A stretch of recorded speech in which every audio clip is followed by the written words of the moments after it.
Drama writer हैं, TV actor हैं, motivational speaker हैं एंड टीचर हैं, the one and only mister Haseeb Khan. Thank you very much पुत्र for this lovely introduction. Thank जीते you रहे। so much. कोई student है जो मुझे कुछ भी मेरे पास लेकर आ रही है कि सर ये नहीं हो सकता, और बेशक वो ना भी होने वाला हो, तो मैं कहता हूँ अच्छा एक दफ़ा ट्राई करके देख लेते हैं क्या होगा। मतलब कम से कम हम ये तो नहीं कहेंगे ना ओ हो यार मैंने किया नहीं, तो करके देख ले। करके अगर हम उसमें फ्लॉप भी होते हैं तो हम इस बात पे खुश होंगे कि यार हमने ट्राई ज़रूर किया। बहुत होती थी, मुझे कभी गुस्सा आना तो मैंने डैड को कॉल करना, मैं कहा यार डैड मुझे नहीं नौकरी करनी, मैं आ रहा हूँ। तो अब्बा जी मेरे उसी वक्त ही कहते थे यार छੱਡ दे, कोई गल नहीं, तेरा प्यो हैगा, तेरा प्यो कर लेगा तेरे वास्ते, तू आ जा, तू बावलपुर आ जा। तो अब्बा की जब डेथ हुई तो उसके बाद ना वो ये जो मान है ना, ये मान चला जा सकता। जब मैं कहीं बाहर जाता था तो माँ को सिर्फ कॉल करता होता था, फिर मैं माँ जी दुआ कर दीजिएगा, मैं सैर करके। अब अपनी दुआएं खुद करके जाना पड़ता। नहीं जाना चाहिए। माँ बाप चले जाते हैं ना तो बहुत ही, मैं अभी भी आकर इतनी जिंदगी मेरी गुजर गई है, लेकिन इस पूरी लाइफ में भी मतलब इट्स बीन 8 years नाउ, इन 8 सालों में भी there is not even a single day कि मुझे अपने नंबर पे। और मेरे हर सेशन में जिन्होंने मेरे सेशन सुने हुए हैं उनको अंदाजा है कि मेरी अपनी माँ बाप के बगैर कोई सेशन नहीं होता, because this is my way to. अस्सलाम वालेकुम नाज़रीन, welcome back to another podcast. आज का पॉडकास्ट काफ़ी इंटरेस्टिंग और इन्फॉर्मेटिव होने वाला है। आप लोगों को मेरी आवाज़ से लग भी रहा होगा कि काफ़ी एक्साइटिंग हूँ मैं। उसके पीछे वजह यह है कि वो मेरे मेंटोर भी हैं और मैं बहुत सारी चीज़ें उनसे सीखता रहता हूँ। लेकिन एक जो ख़ास चीज़ है ना, वो एक ही टाइम पे मल्टीपल टास्किंग कर रहे होते हैं। और आज हम उनसे ये भी जानेंगे कि वो किस तरीके से अपनी लाइफ को बैलेंस कर रहे हैं और किस तरीके से वो स्ट्रगल करके अब यहाँ तक पहुँचे हैं। ड्रामा राइटर हैं, टीवी एक्टर हैं, मोटिवेशनल स्पीकर हैं एंड टीचर हैं, the one and only mister Haseeb Khan. Thank you very much पुत्र for this lovely introduction. Thank जीते यू रहे। So much sir. मुझे ना एक चीज़ की बड़ी क्यूरोसिटी थी कि मैं जब भी आपके साथ पॉडकास्ट करूंगा ना, तो उसमें मैंने सबसे पहला सवाल ये आपसे पूछना है, इतने सारे काम माशाल्लाह कैसे कर लेते हैं? हमें तो कोई एक असाइनमेंट मिली हो, हम सोचते हैं कि हमारी जो दूसरी असाइनमेंट है वो नेक्स्ट वीक में कर दें। हमारा ना बेटा मैं जब छोटा था तो मुझे ये लगता था कि मुझसे कुछ भी नहीं होगा, लेकिन आहिस्ता आहिस्ता अम्मा अब्बा को दिखाने के लिए या दुनिया को दिखाने के लिए या अपने आप को दिखाने के लिए मैं वो थोड़ा सा कहा अच्छा ये भी करके देख लेते हैं, ये भी करके देखते हैं। तो अब ना आदत पड़ गई है उन कामों की कि अच्छा यार चलो कोई बात नहीं, लेट्स डू दैट। तो अब अल्लाह का शुक्र है कि जो भी काम कहा जाता है और दुनिया कह रही होती है आप नहीं करेंगे, तो मेरे अंदर का एक शफ़क़त चीमा जागता है और मैं कहता करके दिखाते हैं। तो वो इसी तरह ही काम चल रहा होता। मसल के मुझे तो यही लग रहा था कि लाइफ में अभी तक आपको कंफ्यूजन चल रही है कि मैंने कौन सी फील्ड चूज करनी है एग्जैक्टली खास तौर नहीं, पे। कंफ्यूजन नहीं होती, वो ये है कि जो आपका दिल चाह रहा होता है वो करना होता है। वो मैं हर एक को यही बात कहता हूँ कि दिल होता लेफ्ट साइड पे लेकिन बात हमेशा राइट करता है। तो हमारे लिए जो सबसे इंपॉर्टेंट चीज़ है वो ये है कि आपका दिल चाह रहा है कुछ करने को तो कर लें। ये ना सोचें कि इसकी रिपरकशंस क्या होंगी, क्या लोग क्या कहेंगे, या लोग आपके अंदर कितनी टेंशन होगी। आपका दिल चाह रहा है कर लें, दिल की उसके बाद सुन बाद में माफ़ी मांग लेना। दिल की सुननी चाहिए या माइंड की सुननी नहीं, दिल चाहिए? की चुननी चाहिए मेरे हिसाब तो से, क्योंकि माइंड हमेशा आपको लॉजिक के ऊपर बात करता है, और जितने भी लोग हैं जो कि दुनिया में नाम बनाते हैं वो दिल की बातों पे ही नाम बनाया जाता है, लॉजिक के ऊपर कभी नाम नहीं बना। जहाँ तक मैं भी आपको एनालिसिस करते रहता हूँ, अब तो आप मुझे ठीक माशाल्लाह मेरे साथ बातें भी हम ऑफ है। स्क्रीन करते रहते हैं। आपका जो वैसे अट्रैक्शन का लेवल है ना, बहुत जल्दी आप लोगों को अट्रैक्ट कर लेते हैं। लोगों की मोहब्बत है, इसके अलावा मैं और कुछ लेकिन नहीं लेकिन कहूँगा। नहीं, हम कुछ हम भी तो है ना माशाल्लाह, हम दूसरे लोगों से मिलते हैं। लेकिन आपके पास जो एक दफ़ा एक बच्चा आ जाता है ना, या कोई आपसे एक दफ़ा मिल लेता है, तो उसको जसूस रहता है कि मैं दूसरी बार फिर खान जी से मिलूं। नहीं नहीं, ये उनका प्यार है। मेरा बेटा हमेशा से ये एक एक्सरसाइज रही है कि जब बच्चे मेरे पास आते हैं तो उन बच्चों को एक तो कॉन्फिडेंस ज़रूर दें, और वो जो करना चाहते हैं उनके अंदर उनकी हेल्प की जाए। मैंने आज तक भी, मेरा कोई स्टूडेंट है जो मुझे कुछ भी मेरे पास लेकर आ रही है कि सर ये नहीं हो सकता, और बेशक वो ना भी होने वाला हो, तो मैं कहता हूँ अच्छा एक दफ़ा ट्राई करके देख लेते हैं क्या होगा। मतलब कम से कम हम ये तो नहीं कहेंगे ना ओ हो यार मैंने किया नहीं, तो करके देख लें। करके अगर हम उसमें फ्लॉप भी होते हैं तो हम इस बात पे खुश होंगे कि यार हमने ट्राई ज़रूर किया था, तो ये ज़रूरी होता है। वालदेन आपको टीचर बनाना चाहते थे, या खास तौर पर आपकी वालिदैन वालदा? मुझे इंसान का बच्चा बनाना चाहते थे जो लेकिन मैं नहीं बना।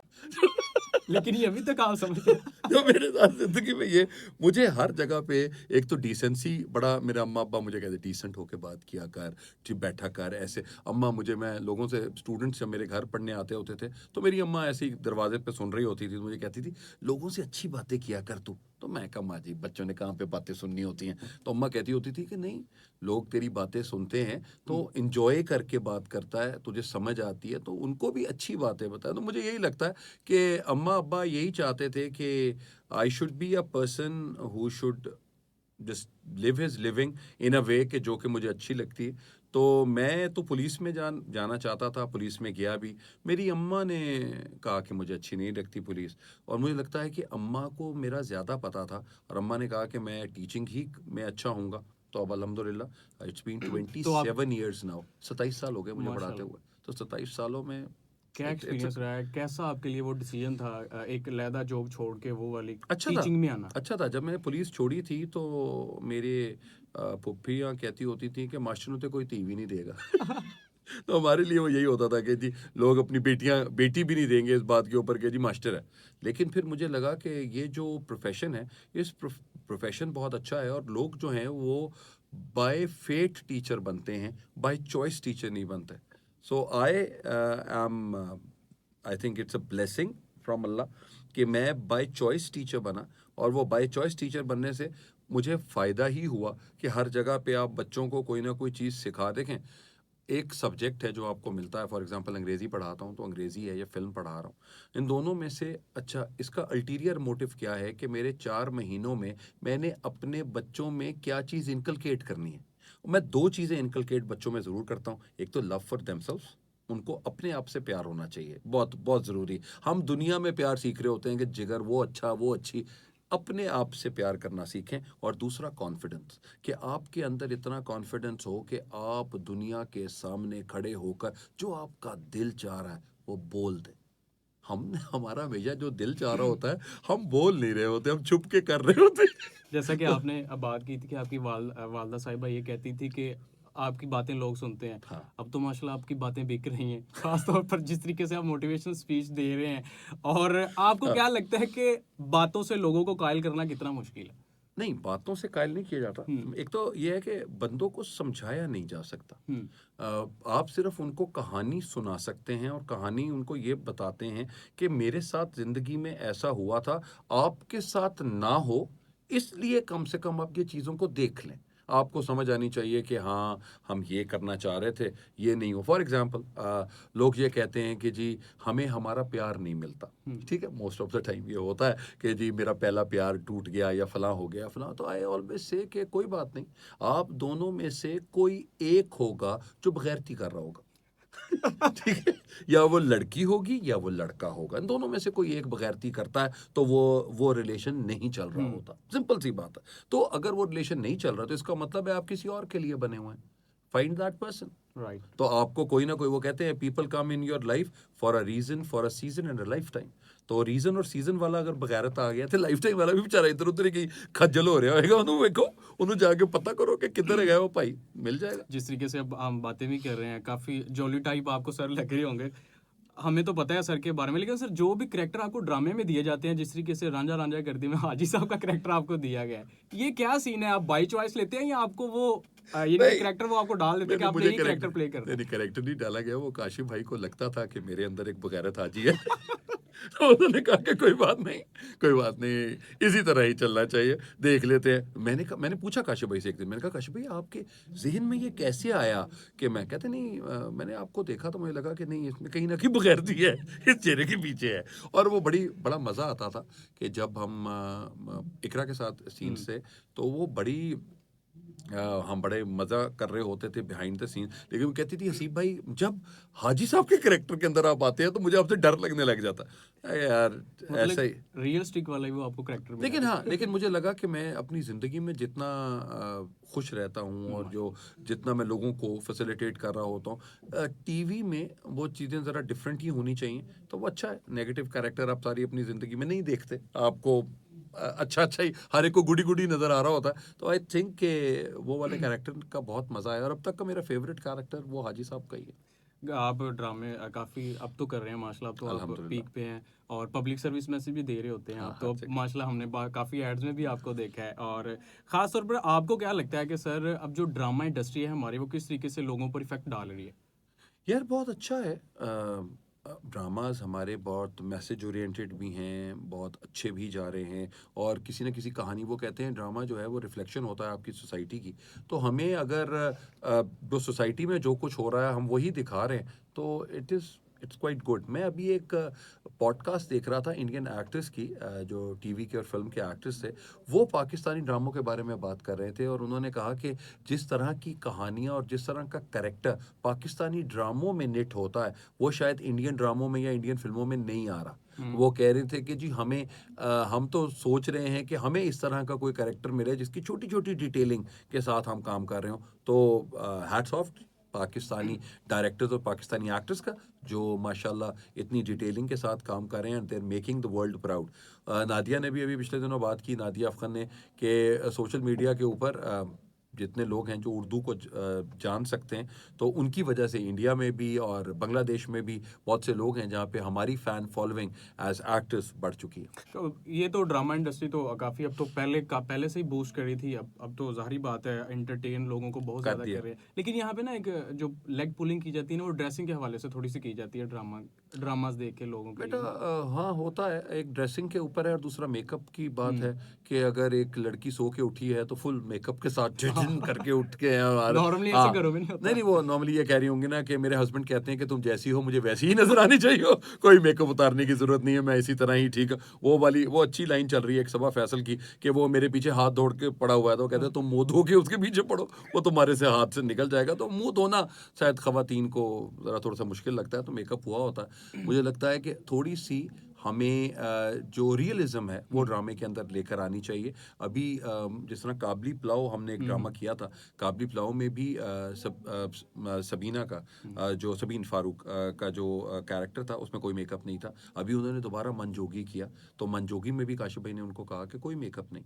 तो मेकअप के बगैर आप कहानी किस तरह सुना रहे हैं, कैसे बना रहे हैं और आप अपने आप को कैसे अच्छा प्रेजेंट कर रहे हैं, I think that writers is का क्या किरदार है सर खास तौर पे राइटर्स इसमें? बहुत अच्छे हैं, बड़ी अच्छी बात है। राइटर्स का कैरेक्टर डेवलपमेंट हुँ, बहुत अच्छा है। लेकिन जो ये सास बहू वाली कहानियाँ हुँ। और के मतलब पनवैया से प्यार हो गया, साली से प्यार हो गया, सास से प्यार हो गया, मतलब बस कर दे यार, मतलब इसके अलावा भी उसमें दुनिया। लव एलिमेंट लाज़मी लेके आते हैं वो। मेरे वो ख्याल ज़ाहिर से बात, टीआरपी ड्रामा पकड़ता है, वो इस वजह से ड्रामा वो हाँ वाली शायद, चीज़ें डाल रहे शायद होते हैं वो उसमें। कहते हैं हमारी सोसाइटी में अगर ये वाली खुराफात नहीं हाँ, है तो कहे गयल नहीं, तुसी लेकिन एक बारी कर लो। लोग भी उसको ज़्यादा इंटरेस्टिंग से देख ज़ाहिर रहे बात होते है, हैं। जेडी कोई भैड़ी शय होएगी, जो कोई माशाल्लाह कुछ शैतानी काम होगा उसमें हमारे लोग सबसे ज़्यादा जाएँगे, तो वो है।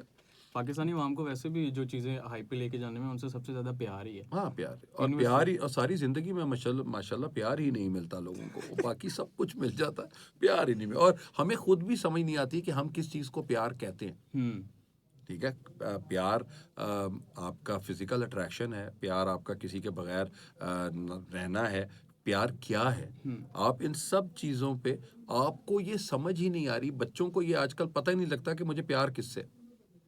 हर दूसरी लड़की से कर हर देते हैं। दूसरी हाँ, मतलब वो कहते हैं कि जी हमें हमारी वो होता था कि हमारी केमिस्ट्री मिलनी चाहिए, ठीक है? लेकिन मेरे ख्याल में आजकल की जनरेशन सिर्फ बायोलॉजी मिला रही है। तो हमारी वो कहते हैं जी केमिस्ट्री, हमारी केमिस्ट्री मिलती है। उन्होंने कहा ਤੁਹਾਡੀ ਬਾਇਓਲੋਜੀ ਮਿਲ ਜੀ ਹੈ, ਉਹਦੇ ਬਾਅਦ ਉਹ ਬਾਇਓਲੋਜੀ ਤੁਹਾਡੀ ਖਤਮ ਹੋ ਜਾਂਦੀ ਹੈ ਤੇ ਉਹਦੇ ਬਾਅਦ ਫਿਰ आके ਤੁਸੀਂ हाय मारे के लुटे के कर देंगे हो तो फायदा कोई नहीं। वो तो तो वो आप अपने जब रिलेशंस बनाते हैं तो हुँ। रिलेशन में आप सबसे आखिर तक सबसे पहले चले जाते हैं और फिर आप उसके बाद में आप बैकवर्ड चलने लगते हैं और फिर पूछते हैं "हाँ, जानू तुम्हारा नाम क्या है?" तो वो फिर आके काम खराब हो जाता है, तो इसलिए उसको जरा थोड़ा सा देखना चाहिए। लव के बारे में हम बात करें, वन साइडेड लव के बारे में क्या कहना अरे चाहेंगे? कमाल, बहुत अच्छा। हुआ है कभी सर? प्यार तो बहुत दफ़ा हुआ है, कोई ऐसा इश्क एक दफ़ा हुआ है। और इश्क जो है, मेरे इश्क को आप इस वक्त तकरीबन तकरीबन 32 साल हो गए। जिससे इश्क किया? 3 मार्च 1992 यार मैंने क्या पहली बात है! मैंने पहली दफ़ा उस बीबी को डेट तक देखा याद था। रहती है। और आज it has been I think 32 years now तो ऑफ मिला वो या लविंग नहीं सर? दैट। नहीं, इश्क नहीं मिलता कभी भी, अच्छा। लेकिन ये है कि अब वो नानी दादी बन चुकी हैं, अपने काम कर रही हैं। बच्चे तो मिलते हैं सर। नहीं, बच्चे मामू नहीं कहते मुझे। इसी बात पे आना नहीं करना नहीं चाहते नहीं हैं नहीं, कि मैं कैसे तेरी लगता बात है? समझ गया था, लेकिन बच्चे नहीं मिलते। लेकिन हमारे लिए उनको ये कहा हुआ है, अंकल ही कह दिया करें, बच्चों के कहने का बुरा कोई लगता मैंने है सर नहीं थोड़ा नहीं सा। नहीं, हाँ। बुरा बुरा क्यों लगेगा? ठीक है भाई, एक जिससे जरूरी नहीं है कि आपको कोई अच्छा लगे और वो आप ही का हो। वो अच्छा लगता था काफी। मेरी बेटी, मेरी बेगम, मेरा बेटा, सबको पता है उनका। माशाल्लाह। और मेरी बेगम कोई बात करती हैं तो मैं उनको हमेशा कहता हूँ कि यार देखें, आप मेरी ज़िंदगी में बाद में आई हैं, वो मेरी ज़िंदगी में पहले थी। तो रिएक्शन तो क्या और था फिर? रिएक्शन होता है, थोड़ा सा दर्दीला होता है रिएक्शन, एक दो लेकिन दिन तो फिर नॉर्मल नहीं होते नहीं नहीं वो। नहीं, नॉर्मल के साथ ये है कि हमें चीज़ें बताते हैं कि यार आप मेरी ज़िंदगी का हिस्सा हैं। हम्म। ठीक है, वो दिल का हिस्सा या है। तो अब जो वाइफ है माशाल्लाह आपकी, हाँ जी। उनके साथ इश्क तो चलो आपने कहा कि एक ही दफा हुआ है, इनके साथ मोहब्बत? मोहब्बत, हाँ जी। और मेरी वाइफ की लव मैरिज है। उन्होंने उन्होंने कहा कि मुझे आपसे प्यार है, तो मैं कहा कर लेते हैं शादी। आपको नहीं हुआ अभी तक नहीं, भी? उनके साथ ही ज़ाहिर बात है कि उनको अपने घर पे ले आए, तो हाँ, इससे बड़ी और क्या बात माशाल्लाह, हो सकती है। क्या तो बात वो है। उन्होंने मुझे कहा कि मुझे आपसे शादी करनी है, तो मैं कहा कर लेते हैं। तो इस वजह से, और इट्स बीन नाउ मेरा ख्याल है 19 साल हो गए हमारी शादी को, तो इट्स बीन माशाल्लाह। 19 ईयर्स। एक बहुत अच्छा टाइम गुजरा। और आई आई बिलीव के शायद मेरी बेगम की मेरी ज़िंदगी में आने पे बहुत सी चीज़ें ऐसी हुई हैं that I am grateful to almighty and thanks to my माशाल्लाह। Wife for that. अभी तक भी वो आपसे उतना ही प्यार करती हैं जितना शादी से पहले था? हाँ, शायद। सोच के जवाब मैंने दिया है सोच आपने। के, हाँ, सोच के। लेकिन ये है कि अभी वो बच्चों का प्यार, बच्चों में प्यार डिवाइड हो गया। हाँ। लेकिन मैं मोस्ट ऑफ द टाइम उसको कहता हूँ अपनी बेगम को, मैं उनको बीना जी कहता हूँ, तो बीना अच्छा। जी, बीनिश इज़ हर नेम। तो मैं माशाल्लाह। कहा बीना जी, बात ये है कि हमें, बच्चों का तो है, बच्चे बड़े हो रहे हैं, लेकिन आपका टाइम मेरे लिए है। तो यू नीड टू, मतलब मैं नाश्ता भी मेरी बेगम ने मुझे बना के देना है, कॉफ़ी भी वो कहती है बच्चों से बनवा लिया करें। मैं कहा नहीं नहीं नहीं, मुझे मेरी बेगम बना के, ये वाला लव मतलब है जी मेरे भाई। कपड़े जो मेरे पहनने होते हैं जिस दिन के, वो खुद ही इस्त्री करके वो लगे हुए होंगे। और मैं तो वो माशाल्लाह आपको हर दफा जब हम मिलते हैं हफ्ते में 2 दिन 3 दिन, ड्रेसिंग की खास तौर पे मैं तारीफ करता नहीं हूँ नहीं आपकी। नहीं नहीं, बहुत जब भी मैं बहुत आपसे शुक्रिया। मिल रहा होता हूँ, लेकिन वो क्रेडिट वो गोज टू। क्रेडिट करता हूँ मेरी बेगम को, मुझे कहती है मुझे ये वाला कलर आपने नहीं पहना, मैं ये वाला नहीं, कलर कर माशाल्लाह कहते उनकी हैं। ड्रेसिंग सेंस बहुत कमाल है, और अरे मुझे खास तौर पे बहुत अट्रैक्टिव लगते हैं, नहीं तब नहीं तो आप भाई, जीते रहे माशाल्लाह। जीते रहे। आमीन। तो ये है जी, ये कहानी। मुझसे लोग पूछते हैं क्या हाल है जी, बीवी बच्चे? मैंने कहा बीवी वही है, बच्चे भी उतने ही हैं। तो इसलिए हमारे में चेंज नहीं आता। लेकिन मैं हमेशा अपनी बेगम को आजकल रिक्वेस्ट कर रहा होता हूँ कि ज़िंदगी में जो बुढ़ापे का बच्चा होता है वो बहुत अच्छा होता है। हम्म। लेकिन वो, अब वो कहती नहीं, हमारे 2 बच्चे हो गए हैं, बस काफ़ी है, इससे ज़्यादा नहीं। तो मैं उनको फिर, मैं इनको ये बात कहता हूँ कि बच्चा तो होगा, फिर जहाँ मर्जी से हो, जो मर्जी है कि देखा जाएगा। लेकिन अल्टीमेटली आई आई बिलीव के हमें बच्चे जब बड़े हो जाते हैं वो अपनी लाइफ में निकल जाते हैं, और हर कोई बाय आफ्टर 18 आपके यूनिवर्सिटी स्टार्ट हो जाती है, बच्चों की एक अपनी ज़िंदगी हम्म। स्टार्ट हो जाती है। तो माय सन इज़ माशाल्लाह 18, माय डॉटर इज़ माशाल्लाह। 14। तो हमारे लिए अब वो है कि वो बच्चे आहिस्ता आहिस्ता बड़े हो रहे हैं, तो हमें अब एक वो एक कहते हैं ना, बच्चों की ज़रूरत होती है जो कि आपके साथ गपशप आपके। तो मेरे दोस्त सारे कह रहे थे कि अब आप बेटे की शादी कर दें तो वो बच्चे जो हैं वो उस तरह आ जाएंगे। मैंने कहा हाँ, तो फिर मैं अब बेटे को आजकल मना रहा हूँ कि जल्दी शादी करना बहुत अच्छी बात है, जल्दी शादी कर लो। तो मैं अब 20-21 साल में इंशाल्लाह अगले 3 years I would request him के वो इंशाल्लाह ब्याह इंशाल्लाह। उसका हो ही जाए। आमीन आमीन। अच्छा सर, बात हम कर रहे थे यहाँ पे, आप इतने सारे माशाल्लाह कैरेक्टर भी प्ले कर रहे होते खैर, हैं, काम इतने माशाल्लाह अच्छे तरीके चल से, जिस तरीके से काम कर रहे होते हैं आप, सबसे जो डिफिकल्ट काम आपको लगता है, क्या वो टीचिंग लगता है? टीचिंग तो आप बात कर रहे थे कि आप अब प्रोफेशन में आई आ गए, लव हाँ, it, I love it. Love करते हैं। मोटिवेशन जो आप स्पीच दे रहे होते हैं, या एक्टिंग, इन तीनों में से क्या चीज़ आपको थोड़ी डिफिकल्ट लगती है कि यार हाँ, मैं ये थोड़ा सा करके ना, मुझ पे थोड़ा सा प्रेशर आ जाता नहीं है? नहीं, मुझे बाकी चीज़ें तो बहुत इजी हैं, लेकिन जहाँ पे कोई रिसर्च का काम आ जाए ना, कि जिस तरह कोई रिसर्च करनी है किसी चीज़ के ऊपर या कोई डॉक्यूमेंटेशन हम्म। करनी है, तो उस वक्त मेरा हाल बुरा हो जाता है। वो मुझे नहीं समझ आती, बिकॉज जहाँ तक कॉन्सेप्ट डेवलप करने की बात होती है वो नई चीज़ मैं ज़रूर बना सकता हूँ, लेकिन डॉक्यूमेंटिंग थिंग्स वो ज़रा मेरे लिए, मुझे मुश्किल लगता है। लोगों को मोटिवेट करना कितना मुश्किल लगता है आपको? मोटिवेट मैं एज सच कर नहीं रहा होता, लेकिन मैं हम्म। लोगों को ये बात बताता ज़रूर हूँ कि हर एक की ज़िंदगी के अंदर वो एक जिग ऐसे होता है, आपने हम्म। उतार चढ़ाव है। तो उतार चढ़ाव ज़िंदगी का अगर एक स्ट्रेट लाइन है तो इसका मतलब है दैट यू आर डेड। अगर ज़िंदगी का उतार चढ़ाव चल रहे हैं तो इसका मकसद ये है कि आप जिंदा हैं। और अगर आप ज़िंदगी के लो पे चले गए हैं तो इसका मतलब है कि अभी तो हाई आना ज़रूरी है। तो वो ये उनको सिर्फ ये चीज़ समझा रहे होते हैं। मैं बहुत से बच्चे हैं जो अभी मोटिवेशनल स्पीकर्स बने हुए हैं और जो 14-14 साल उनकी उम्र है और वो राइट। मोटिवेशनल स्पीकर हैं, तो मैं उनको कहता हूँ कि बेटा असल चीज़ ये है कि आपको कभी घर पे खाना ना मिला हो, आपके पास पैसे ना हो, तो आप कैसे गुज़ारा करते हैं? This is what is important. कि मेरे पास अगर कोई शायद 500 रुपया है और मैंने शायद 2 दिन गुज़ारने हैं, उसमें मेरे बच्चे, मेरी बेगम, सब मेरे साथ हैं, मेरे सर्वेंट्स मेरे साथ हैं, तो उनकी ज़िंदगी को कैसे चलाना है, कौन-सी घर की चीज़ बेच देनी है, ताकि उसके बाद पैसे आ जाएँगे तो ये बनेगा, ये इम्पोर्टेंट है। आपको आपको जब कभी कोई तकलीफ़ होती है, आप उस तकलीफ़ से गुज़रे हैं, तो आप लोगों को बता सकेंगे कि मैं इस तकलीफ़ से इस तरह से गुज़रा हूँ, आप भी इस तरह कोशिश कर लें कि ये गुज़र सकते हैं कि नहीं। छोटी-सी एग्ज़ाम्पल है, मेरी ज़िंदगी की एक तकलीफ़ है जो कि मैं हर एक ने जाना होता है। मेरे माँ-बाप का जाना मेरी ज़िंदगी में सबसे जो धचका इंसान को लगता है, वो यही है। तो मेरी फ़ैमिली के लोग जो हैं वो मेरी अम्मा की और अब्बा की शायद मैयत की तस्वीर ले रहे थे, ठीक? मैंने उनको रोक दिया। मेरे लिए वो चीज़ और मैंने कहा कि जी मेरे पास अम्मी और अब्बू की स्माइलिंग पिक्चर्स पड़ी हुई हैं, आप वो ले लीजिएगा। प्लीज़ उस वक़्त जब आप रुखसत कर रहे होते हैं किसी को दुनिया से, तो जाने दें, क्योंकि वो वाली चीज़ आपको जब आप सारी ज़िंदगी देखते रहेंगे, it would bring pain to you. And there is one point मैं हर एक को बताता हूँ, हर एक को दिखाता हूँ। मेरे मेरे माँ-बाप की मैं ये लगाऊंगा ये आखिरी तस्वीर। पिक्चर है जी, जो उनकी ज़िंदगी की है, जो उनकी इकट्ठी थी and that was 22nd July 2015 and this picture it brings a smile on my face every day.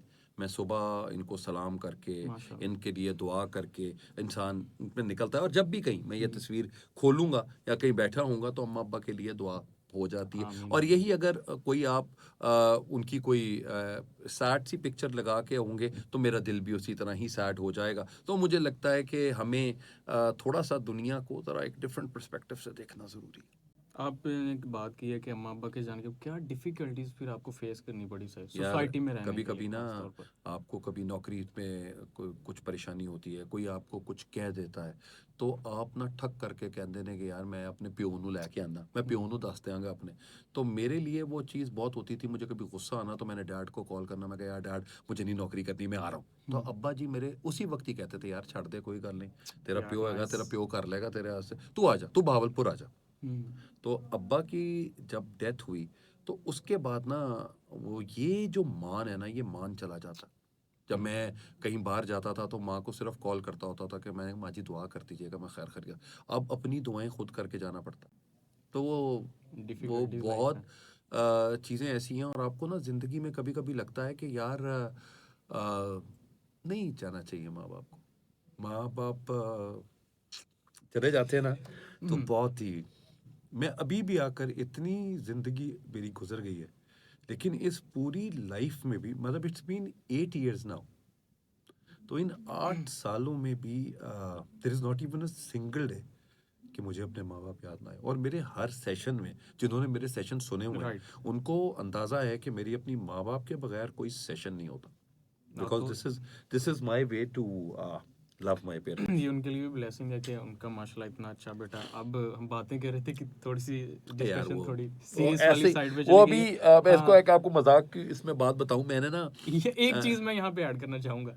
हमने ऑडियंस को थोड़ा अट्रैक्ट कर लिया, लेकिन देखिए खान साहब की जो मुझे पर्सनली चीज अच्छी लगती है ना, रियल वाली चीजें बता के अब आपको दोबारा उसी साइड पे लेके आना चाह रहे हैं कि जो मेरे बच्चे हैं वो सुन रहे हैं, वो थोड़ा इमोशनल से हटके हट के थोड़ा अपनी आ बात जाए करें यार। अपनी चीज़ों को सो बेहतर कर नाइस लें। ऑफ यू यार। मेरा ना वसी वसी भाई के साथ वसी साहब के साथ ना मैं उनका शो कर रहा था।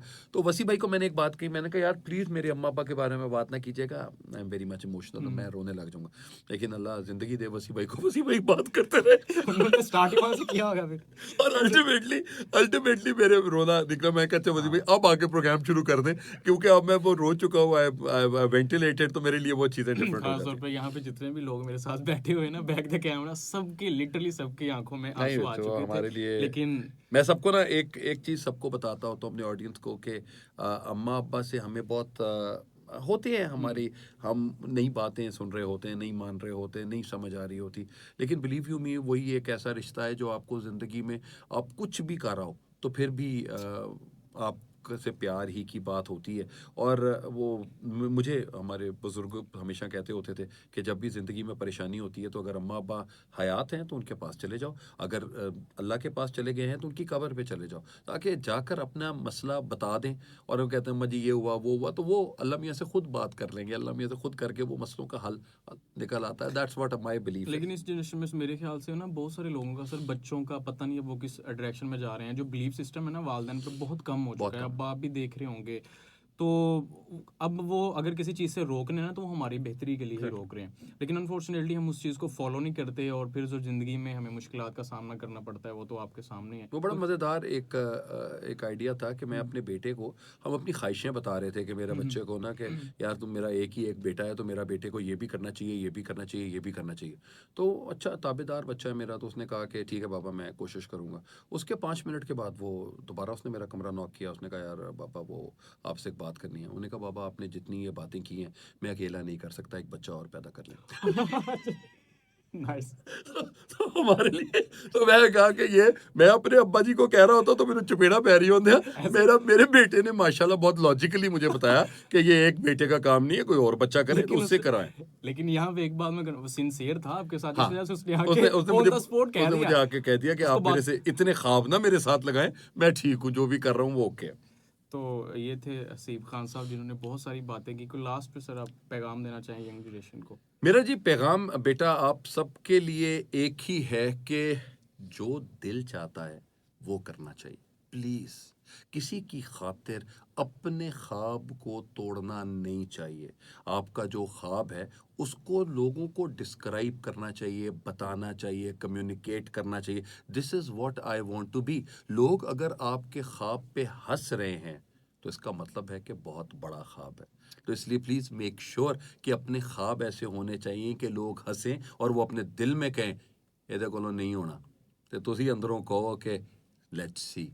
तो वो जो लेट्स सी कहना है, this is the only thing that makes you और ब्रेक्स यू। सो प्लीज, एक जिंदगी है और एक जिंदगी को उस तरह जीना है जिस तरह आपका दिल चाहता है। क्योंकि दुनिया क्या करती है, दुनिया सिर्फ यही कहती है इन्ना लिल्लाहि व इन्ना इलैहि राजिऊन। वो कहते हैं be you, the world will adjust. दुनिया आपके मुताबिक एडजस्ट हो जाएगी। अपने आप को इतना बड़ा कर दें अपने काम से, अपने नाम से और अपनी पर्सनालिटी से, तो देखें कि दुनिया आपके गुण कैसे गाती है। खुश रहें, जीते रहें। Thank you so much. ये थे खान साहब जिन्होंने बहुत अच्छी बातें आपके साथ शेयर की हैं, मोटिवेशन के बारे में बताया, लाइफ के बारे में बताया, और ख़ास तौर पर जो पेरेंट्स का एक किरदार होता है बच्चे की ग्रोथ पे, लाइफ पे, वो चीज़ें आज हमने डिस्कस की हैं। तो देखते रहिए डेली पाक न्यूज़। मिलते हैं इंशाल्लाह नेक्स्ट पॉडकास्ट में, तब तक के लिए अल्लाह हाफिज़।